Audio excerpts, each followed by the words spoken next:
ইয়া রাসূলুল্লাহ আমি অসুস্থ। রাসূলুল্লাহ বলতেন আরে don't worry, it will cleanse up you from your sins if Allah wish. ইনশাআল্লাহ এতে তোমার যে গুনাহ টুনা আছে, পাপ আছে, এই পাপগুলোকে আল্লাহ তাআলা এই অসুস্থতা দিয়ে মোচন করে দিচ্ছেন। পড়েন সুবহানাল্লাহ। তাইলে আপনি অসুস্থতার মধ্যে একটু হালকা হলেন না, যে জ্বরে ভুগতেছি কিন্তু এই জ্বরে নাকি আমার গুনাহ মাফ হয়ে যায়।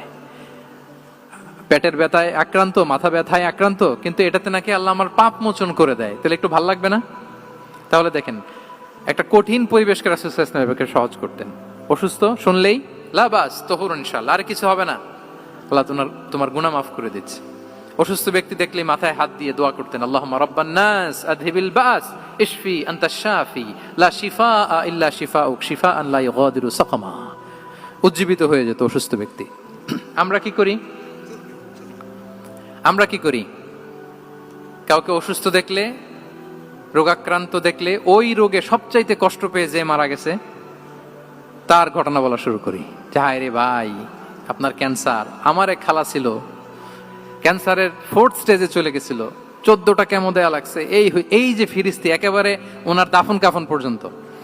এখন বলেন, ওই লোক যাও সুস্থ ছিল, এখন আর সুস্থ থাকবে? কথা বলেন, থাকবে? একটা দিব্যি সুস্থ মানুষকে যদি আপনি বলেন ভাই আপনাকে দেখতে কেমন যেন একটু রোগা রোগা লাগতেছে, অসুস্থ নাকি?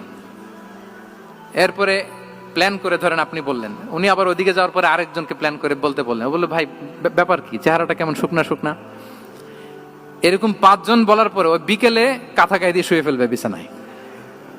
তো আপনি অসুস্থ এমনি বানাই ফেলছেন। কিন্তু রাসূলুল্লাহ সাল্লাল্লাহু আলাইহি ওয়া আলিহি ওয়াসাল্লাম উনি বলতেন লাবাস আলাইক তাহুরুন ইনশাআল্লাহ, আরে সুস্থ হয়ে যাবা। এজন্য দেখতে গেলে আপনি উৎসাহিত করবেন, বলবেন আরে ভাই আপনারা তো খুব সুস্থ লাগতেছে। কে বলছে আপনি অসুস্থ? অসুস্থতার কোনো ছোঁয়াই তো আপনার মধ্যে নাই। Subscribe, please.